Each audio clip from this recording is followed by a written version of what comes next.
Okay, we're back in the Synoptics, and we've seen that Matthew had a particular order of presentation, and what we're going to see now is how Luke wraps around Matthew.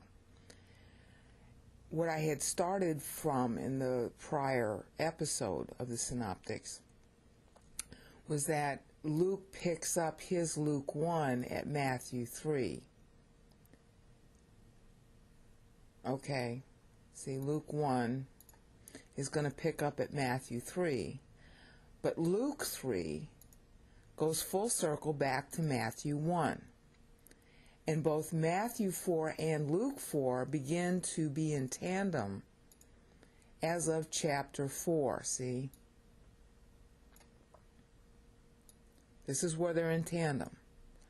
Luke is basically reversing the order of Matthew to give you a prequel.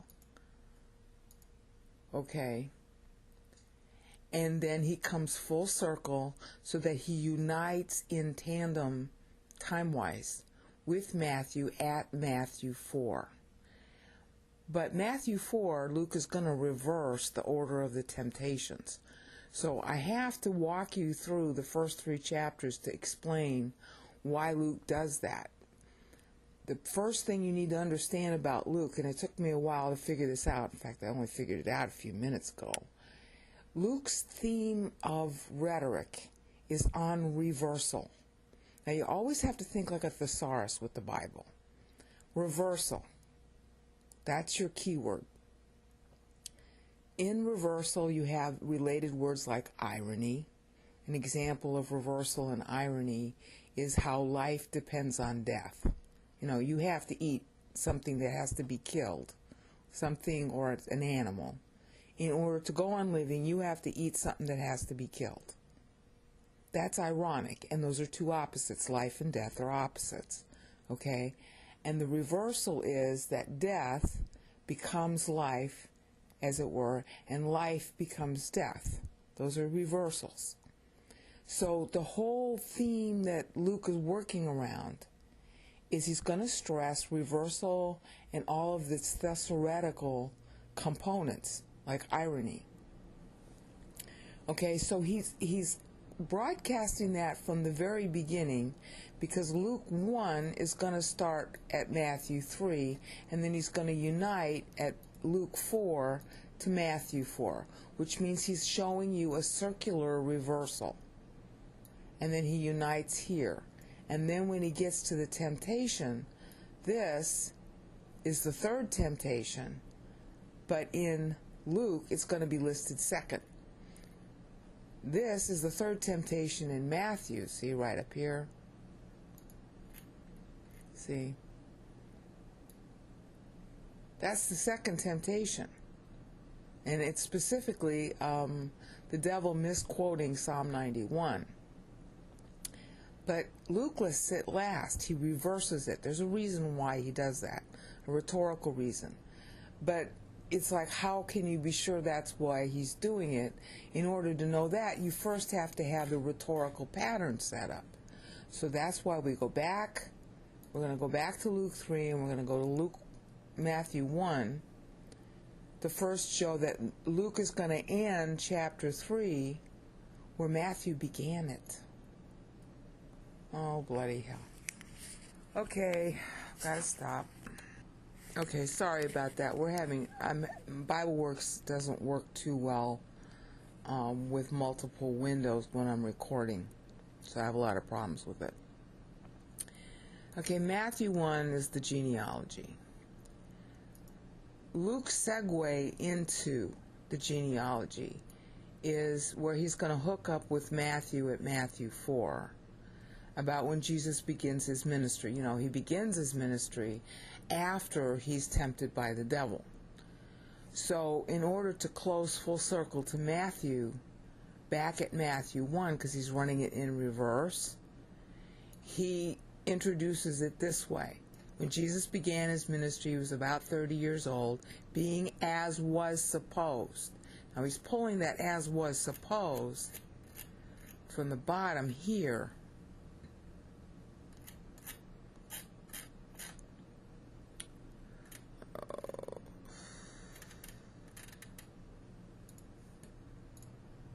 here. See, she was found to be with child by the Holy Spirit. All right? So this is the legal line of Joseph. And when he's saying as was supposed, he's now giving Mary's line. And he's playing deliberately off. See, his mother Mary is found with child. It's Mary that's found with child. It's not saying that Joseph is the natal father. So this is Mary's line. Okay? Most pastors know that. I mean, some of them are really too dumb to live and don't know that, but most people will tell you they're aware of the fact that Luke is listing Mary's genealogy. Okay? Now, the difference between what Luke does and what Matthew does in Matthew 1 is that Luke is, first of all, going in reverse order, and that's really important because this whole theme is going to be about reverses and irony. All right? So he's starting with Jesus at his own, his own life, and going all the way back to Adam, the son of God. Now, this is going to matter a lot because John is going to pick up at the end of Luke 3 to start his own gospel. See, the Word of God in the beginning. See, I want you to see that. John is going to play off Luke. Luke is ending the genealogy at Adam. All right? And John is going to pick up where Luke leaves off. Now, there's a reason for that, and I'm going to have to explain it. It's going to take a lot of explanation because this stuff isn't known, or if it's known, I can't find it talked about. When Luke does his genealogy here, he's going from Jesus all the way down to Adam, first Adam to last Adam. Now that matters a great deal because in Isaiah 53, Isaiah 52:13 through 15 is 77 syllables. Now Isaiah patterns his meter just like Moses had done in Psalm 90, with one syllable equal to 1 year. They're giving timelines. The Jews all knew this. So if you were to count and you leave out this Canaan here, I think it's this Canaan. One of these two, I forget which. There shouldn't be two Canaans in here. Beza has the right manuscript of the Luke genealogy, and there's only one Canaan. So in the translation, one of these two is wrong. Okay? If you were to count all the sons, you would get 77. There are 77 syllables in the Hebrew of Isaiah 52:13 through 15, and those verses reference not only the Jews in the first two verses, but in Isaiah 52:15, that's referencing the promise to the Gentiles. 52:15 is about how the Gentiles will hear. Okay? So because Luke is writing to a Gentile, and he's playing off Matthew, Matthew took the first 42 syllables. We saw that here. Okay? We saw the play in the 14s. That's 42 syllables.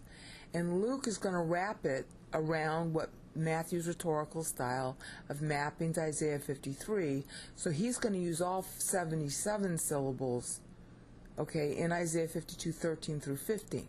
The 77 syllables Isaiah used in order to map to Psalm 90, leaving out 7 syllables, because David dies at age 77. That's 1 Kings 6:1, which scholars also misread because they look at Josephus rather than the Bible, which tells them that David was 77 when he died. Because the first 5 chapters of 1 Kings delineate the 7 years that David spent after retirement during the first 7 years of Solomon's rule. Solomon had to be crowned twice because of a civil war that occurred during the last 7 years of David's life while he was developing the temple, which is at the last part of Chronicles, starting in 1 Chronicles 24 through 29. The scholars completely ignore that, so they think that David died when he was 70 because they're looking at Josephus, and by the time Josephus wrote, Josephus was completely confused. You You have to understand, Josephus was writing during Masada. So things were screwed up by the time of Masada. And, the scholars just take Josephus' word instead of the Bible's. The Bible says in 1 Kings 6:1, if you did the math, and you looked at both the Greek and the Hebrew, David was 77 when he died. That's why Isaiah uses 77 syllables, because Isaiah is plotting his meter to first David to last David. The first David being David, the last David being Christ. It's birth of the first David to the death of the last David is the meter pattern of Isaiah 53. So that's why 77th son, based on David who died at age 77. This is really cute. The Jews would have got that because they counted their syllables. All right? And that wraps around the 14s, the 42s of Matthew 1. So you're coming full circle in Luke 3 to Matthew 1. In between, starting at Luke 1, he's picking up at Matthew 3. And both of them are going to unite again at Matthew 4 and Luke 4 are suddenly going to be in chronological tandem. And that's where he's going to reverse the temptations for reasons we're going to have to see in a future video. I won't be able to cover it here. All right, so let's go through why Luke does this. Okay, we have to start at Matthew 2 to do this, and we go back to Luke 1. In modern parlance, Luke 1 is basically what we would call a prequel. All right? Matthew's picking up from the genealogies, going straight to the first herald, to the negative Jews. It's really important. Now we're getting the plot line and the cast of characters. Before we look at Luke's prequel, you got to know what Matthew had started with. Matthew started with what we're going to find out from Luke is that Jesus is born in Bethlehem. Now you got the 40 days where Mary and Joseph have to hang around. Bethlehem was 5 miles outside of Jerusalem. They have to hang around in Jerusalem, and it's at Hanukkah that this is all happening. They have to hang around for the 40 days so that she can go to the temple and present herself. And of course, 8 days after Christ is born, he has to be presented at temple because he has to be circumcised. That's the law. Okay? And that's what Luke is going to reference. So let me just take away the blue here. So Matthew's point of departure after presenting the credentials is he's introducing now the plot. He picks up the plot after Christ is born, and what we find out from Luke is that they're hanging around, Jerusalem, waiting for, doing the circumcision and Mary's purification, which is 40 days after his birth. Okay? During that time, in come Persian VIPs that are called magi. Magi is a code word. It's transliterated, meaning Persian VIPs. They were like the State Department. They were the scientists. They were the soothsayers. Okay? And they practiced astrology. All right, when my pastor exegeted this, he spent a lot of time saying that there was no star, that these guys were using it as a term of speech, as an idiom, for him being predicted by, their own holy books, because they had their own version of holy books that were very much related to Israel, because Daniel was kind of one of the founders. But they had obviously, since Daniel's day, had gotten pretty far afield of what Judaism really had said. But at least they retained the prediction of Messiah. That's when my pastor exegeted it. And you can talk to a lot of people. They're all going to have different things to say. But what I want to call your attention to, again, is that there would be no questioning or asking questions about when the star appeared if Herod could see it. There was no visible star, so no, it wasn't a physical star that was in the sky. You got that? There's no physical star there, or that verse 7 wouldn't be there. Herod wouldn't have to ask any questions. He could just look up overhead. So all those stupid people in Christendom, and I'm not too sure if there are many in Judaism, but all those stupid people in Christendom postulating conjunctions of planets and the Star of Bethlehem and trying to date Christ by some magical appearance of particular, light bodies in the sky. You just throw all those people out, they wouldn't know the Bible if it bit them, because this verse right here is telling you there was no star. They wouldn't have to ask, when was it? He could look overhead and know.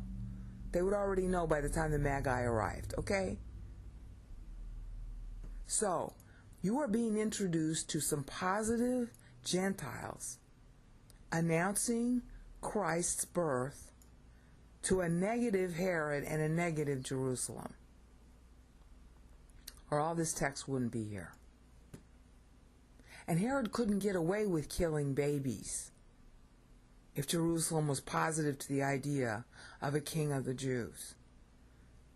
Or if there are any Jews who are positive to it, he's got to get rid of them too. This is civil war here. This would provoke war with Rome. This is a very serious matter. The Magi are obviously too dumb to live. They're innocently coming in and saying this. They don't know the political implications. They don't understand what they're saying. They just want to worship him. They're very public. This is a very, when it says arrived, the Greek here means to arrive with a flourish, trumpets and people in advance and all the hoopla, like arriving at the Academy Awards. It's very public, very ostentatious. All right? And you don't know how many there were, but it's obviously a caravan of some kind. And so Herod and everybody's all upset. See, all Jerusalem with him, yeah. Because this is a political powder keg that they're causing. But they're too dumb to live, the Magi. They don't mean anything by it. So he knows how stupid they are, and so he's trying to be nice to them in order to figure out how to kill whoever it is they think is king, so he can forestall civil war. That's his big goal. Okay? So, you are introduced to a negative Jerusalem being visited by positive Gentiles. Okay? And what negative Jerusalem does to try to get rid of their political problem. That's what Matthew 2 is about. And at the end, the positive Magi are seeing the angel. Okay, it's not, angels don't, okay, see, look, when this is the Magi, when they see the star, it's an angel. See, the angel leads them. The angel goes on. This is proago. It means to lead. It's a verb only used of persons. Something that leads you, a guide, a cognizant that requires cognizant action. Okay, comes and stands. That's something living. That's not a star. That's an angel. Okay, and they were really happy. They follow the moving angel, who to them looks like a star. Angels are bodies of light. Luke's going to play on this. Okay, and they come to the house, and that's where they give them the gifts. And then they leave. And then it says angel. See, having been warned by God in a dream, these are the Magi being warned. No more talk of a star. Because it never was a star in the first place. It's just how it looked to them. And then they go and, now we're being abrupt. Yeah, angel. It says, get up and get out of here that same night. All right, so he leaves that same night. So obviously the Magi were followed. Because they're innocent. They're... they wouldn't know if they're being followed. They wouldn't be trying to hide themselves. They don't know any better. Okay, and that's where, Joseph goes and all this stuff, and then here's the attack on the kids. All right, because Herod is planning in advance that it's going to take him some time to kill the babies. This isn't retrospective. This is like, hi, I can't tell if it's 2 months old or 2 years old. Anything 2 years old and under is going to be suckling. Just kill it all. This is prospective. Plus, he can't estimate. All right, so this isn't saying that 2 years, some stupid scholar who didn't read the Bible very well said, oh, well, there must have been a 2-year passage of time between Matthew 2 and the end of Matthew 1. No, you can't tell how old a child is if it's suckling. You just know that it's less than 2 years old. Okay, fine, kill them all. Plus, it's going to take time to find them, because once Herod starts killing the babies, people are going to hide their babies. So if you catch anybody suckling, just kill it. And, he doesn't care how old it is. Just kill it, because you can't tell the age if it's suckling. All right? And so he had started this, but God killed him. So Christ is maybe, 4 months old? Who knows? By the time he comes back. It's not real clear. So Luke has got to fill in all that detail. Now, everybody getting Matthew's gospel would have known the background. But Matthew, therefore, has got an agenda to show what? What is Matthew stressing in Matthew 2? He's stressing the positive Gentiles. It's really important to what Luke's going to say. The Gentiles are positive, but the Jews are not. Okay? The Jews are out to kill Messiah. But the Gentiles, who basically cause him to have to leave because Herod follows them, the Gentiles are positive. That's real important. Luke is going to pick up on that. Because one of the fill-out questions is going to be, well, were all the Jews negative? Because, Luke is writing about at least 14 years later. All right? I mean, Matthew maybe came out in 30 A.D., maybe came out before then, and was serially written like, Dickens. Charles Dickens wrote many of his novels as serials that came out, as little episodes, kind of like when Stephen King wrote The Green Mile. He wrote it a part, and then it got published, and then the next part, and it got published, and the next part, in order to disseminate the information currently because so many people wanted it. It could have been that Matthew was written serially. I can't prove that, but it's possible. But whatever it is, it came out really quickly after Christ died because Paul is using it.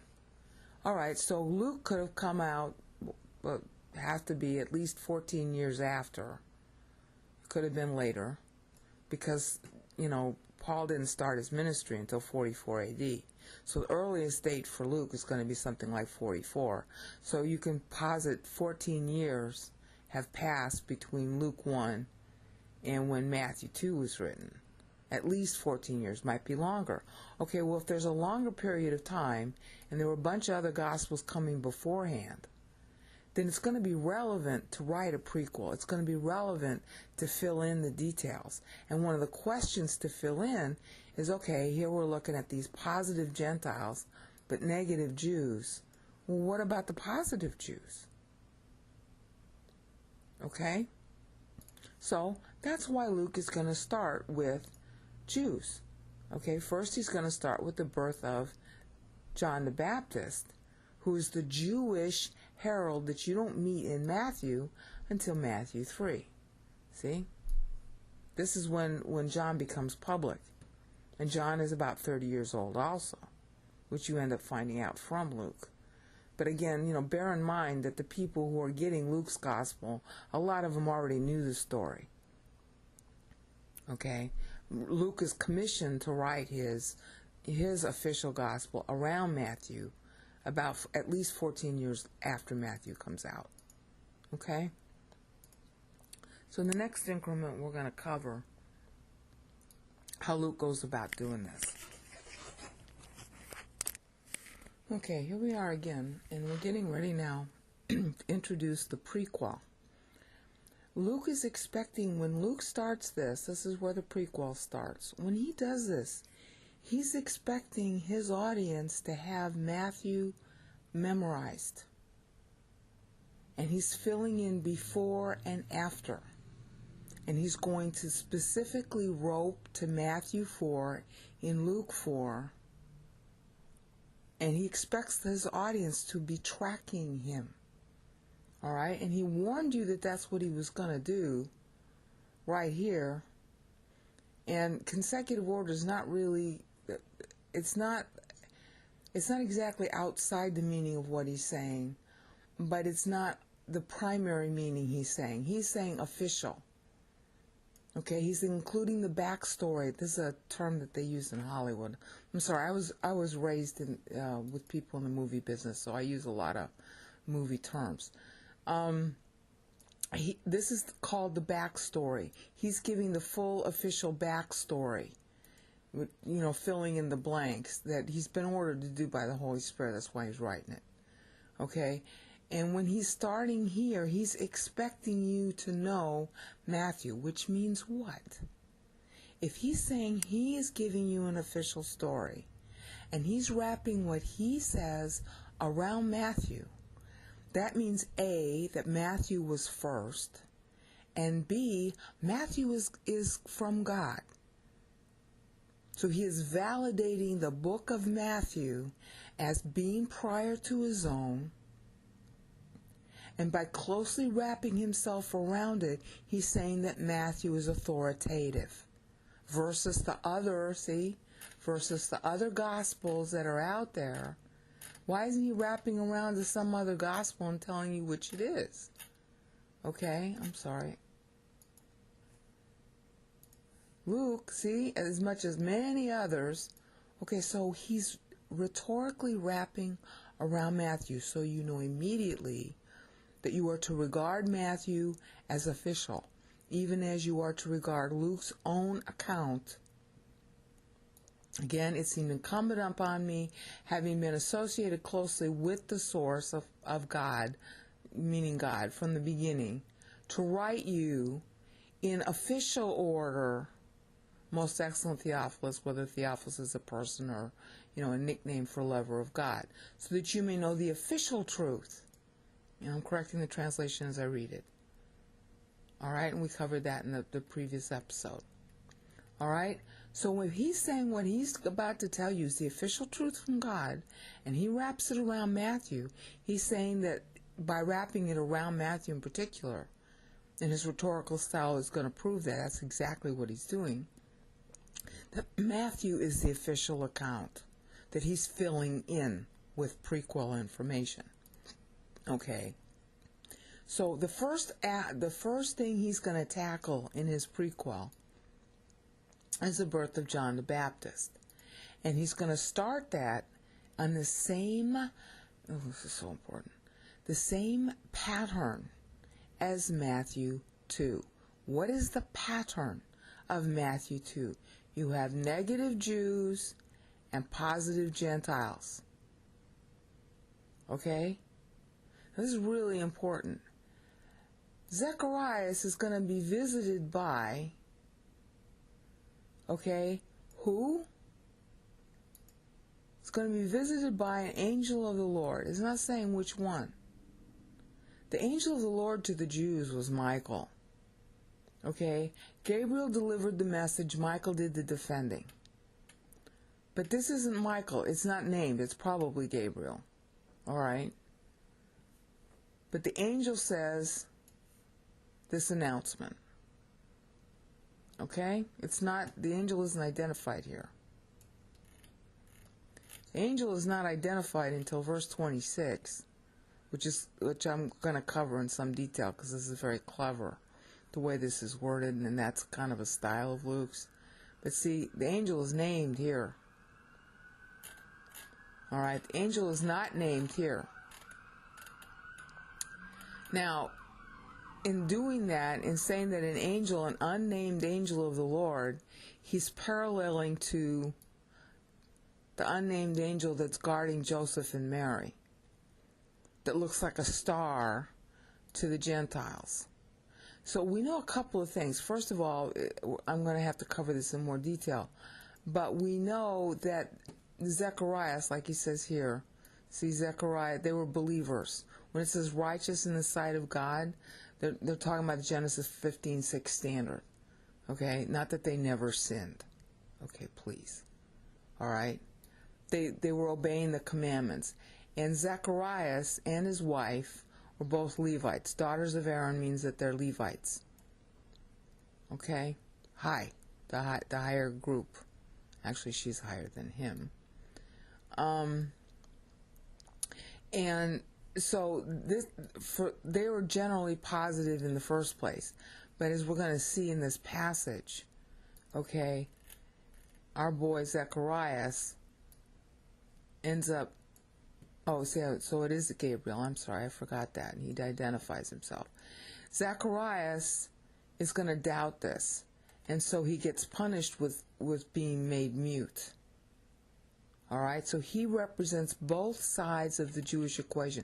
The reason why Matthew's bringing this up is to tie to Matthew. Matthew is showing the negative Jews and the positive magi and the political problem. You can empathize with why, Herod acted this way, because it was courting civil war, and the magi were, too innocent of politics to understand what they were doing when they were making a public stink about it. Okay, and our boy Zacharias is both negative and positive, and you can empathize with him too. So you see, you get a two-sided approach that's talking about positive and negative people. Here they're Gentile. Okay, obviously the parents of Jesus Christ are positive to him, or he wouldn't have been born to them. All right, and obviously not all Jews in Bethlehem were negative, and of course Luke's going to cover that too. So he's wrapping around the idea of negative and positive volition. These people, just like Joseph and Mary, so you got a couple here, Joseph and Mary, so it's paralleled with a couple here, the parents of John the Baptist. This is a very frequent kind of thing in all kinds of literature in all cultures, where they make parallelism. In order for Luke to establish that he's patterning after Luke, he's got to come up with the same thematic elements, the same dramatic elements, so that you can realize that he's tying to Matthew. So we got a couple here, opening the chapter. We got a couple here, opening the chapter. Okay, and you had one person doubting, which was Joseph, the man, and the angel had to come to him and tell him that it was okay. And you have another man, the husband, again, being upset about the angel, but this time he's sort of rejecting what the angel says. So you got that back and forth, those parallels going on. And, this is how people analyze their literature. So it would be real obvious to them that Luke was playing on Matthew. Because Luke had introduced it, see, up here, talking to Joseph, see? Angel visits Joseph.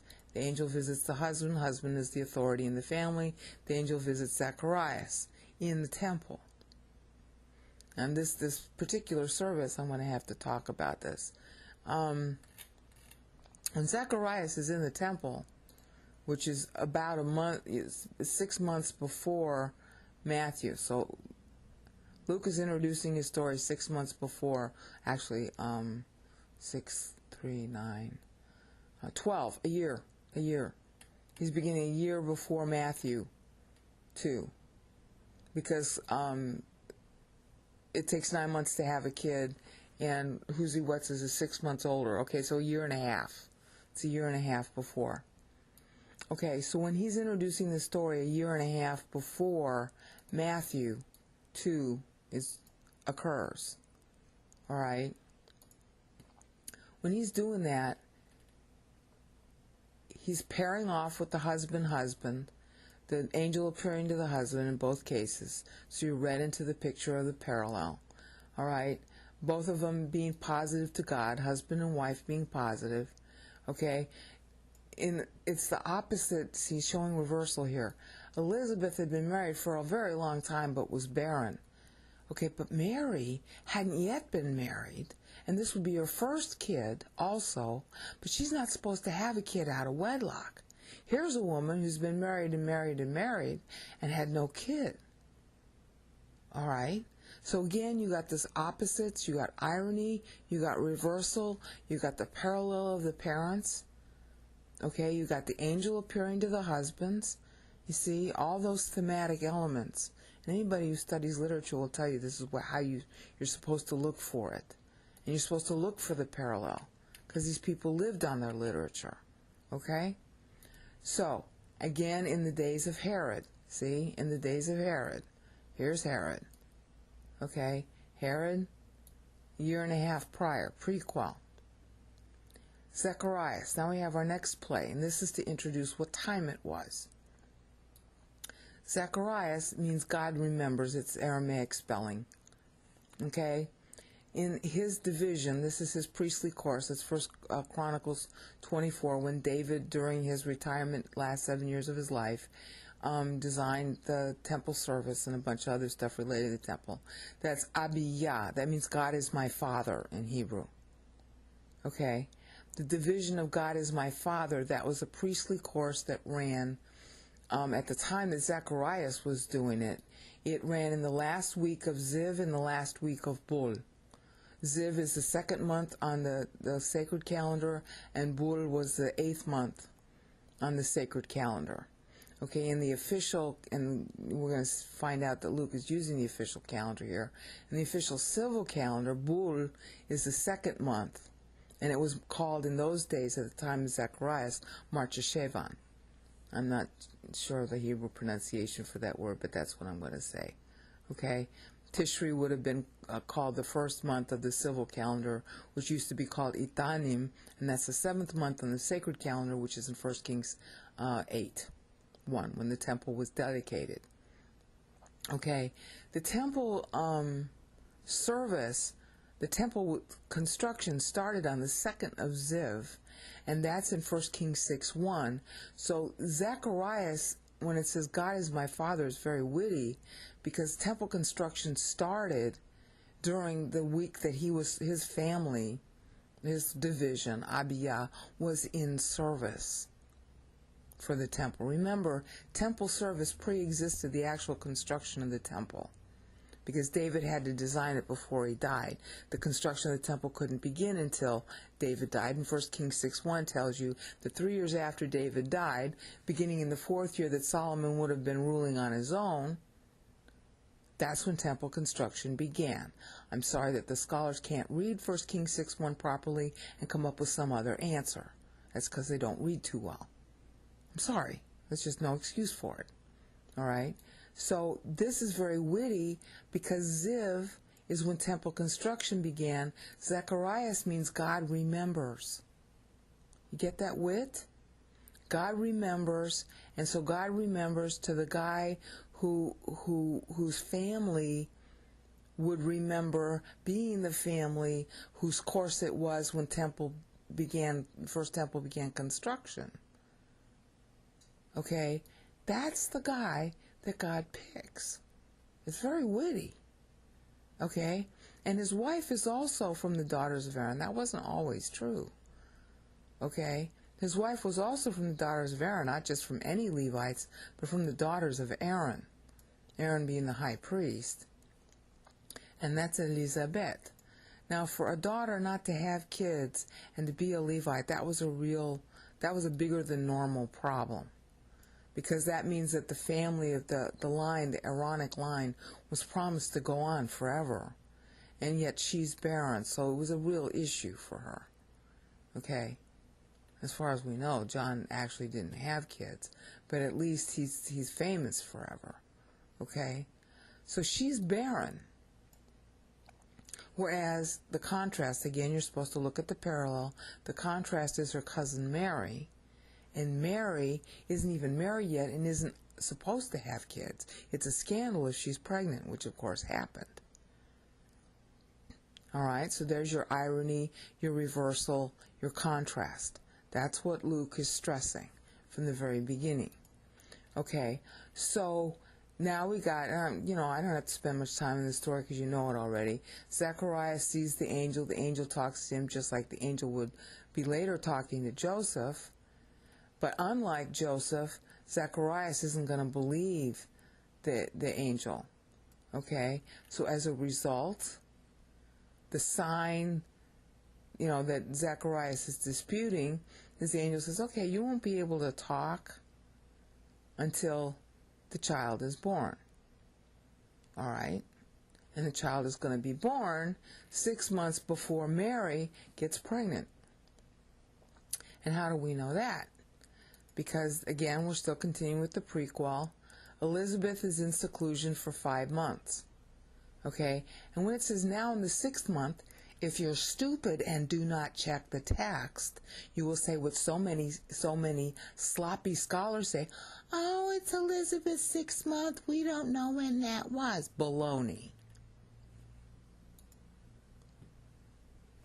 Here's how you know. If you look in Chronicles at the Greek, or you look in Numbers, or you look at any kind of official chronology in the LXX, where it talks about what month it was on the calendar, the 6th month on the calendar, the 1st month on the calendar, the 3rd month on the calendar, you have 2 definite articles to identify it. When instead you have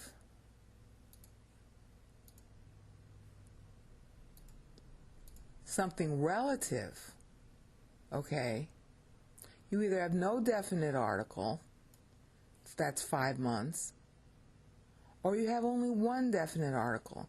And there are like, I don't know, 200-300 verses with this kind of structure, grammatical structure in it. So you have to look at all 200 or 300 verses, which you can do pretty easily with Bible software, but if you're going to do it hardback, it's going to take you a couple of months. All right? So this can be pretty easily proven that he's talking in the 6th month of the calendar. Okay, well, it's the civil calendar. And how do we know that? Because first, he goes to Nazareth. All right, now, the fact that this is Adar is played on because what is 9 months after Adar? Chanukah. What is Chanukah? Nazar guard. Nazar dedicated, the Nazarite vow. It's playing on dedicated, which is playing on Hanukkah, which is playing on, if he goes to Mary in Adar, then Christ is going to be born on Hanukkah. And if it's the 6th month of the calendar, and Elizabeth is in her 6th month of pregnancy, that means Elizabeth got pregnant in the 6th month of the sacred calendar, which is 4 months after Ziv, which is after her husband got the vision. Which means her kid, John the Baptist, is born 6 months opposite Hanukkah, which means he was born on Pentecost. And I go through all that math in pastplot.htm. The link to it will be in the sidebar, because it took me pages and pages and pages and many references of the Bible to show why that was done. It's to fill a hole in the Judaic calendar, to complete it, just like God completes time. It's very witty. All right, and I don't expect you to believe me, because it took me like 2 or 3 years to work all that out. So, I mean, you can look at it if you want, dispute it if you want, investigate it if you want. But this is the 6th month of the calendar. It's just a question of whether you're looking at the civil calendar or the sacred calendar. And we know it's the civil calendar because this is about the birth of a king. Okay, when you're talking about kingship, you're talking about the civil calendar. The new year begins at Rosh Hashanah, and that begins in Itanim, which is now today called Tishri, and that's the 6th month on that calendar, therefore it's Adar. It's the official, see, 2 definite articles.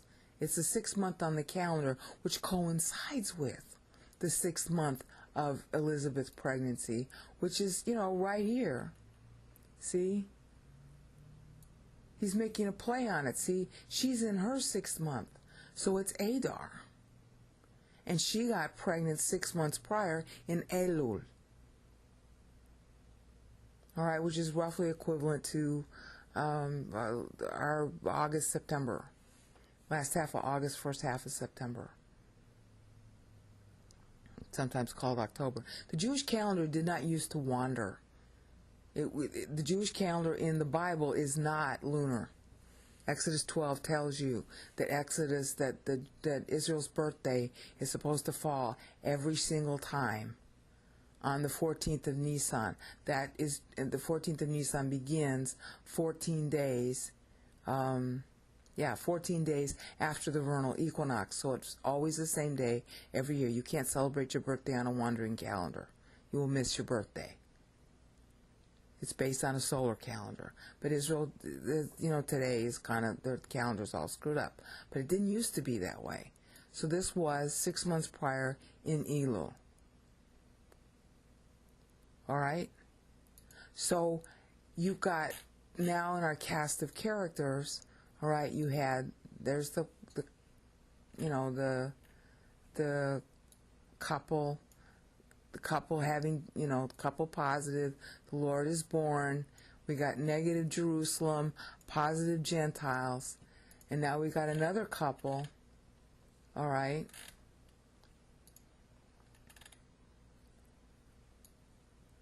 Now I should go back up here. There's another couple who are also getting a child, 16 months, 18 months prior to, this story occurring. 18 months prior to this. All right. Joseph got visited by an angel and was positive as a result. And really, Zacharias was too, but because he objected, he was made mute until John, his son, was born, to prove the sign that John was supposed to be the herald of Messiah, the Jewish herald, the Jewish herald. See? He's the Jewish herald of Messiah. All right? Whereas here, because they are negative, in Matthew 2, because Jerusalem is negative, they're getting Gentile heralds going to Herod. Okay? So that's the parallel, is in answering to the question, was everybody negative? Because all Jerusalem was negative. But not everybody in Jerusalem was negative. So now he's introducing those positive, Zacharias and his wife, and the introduction of the Jewish herald that Matthew's going to be covering in Matthew 3. Okay? And we'll pick up with more information on who is positive in Luke to parallel to Matthew 3 in the next increment.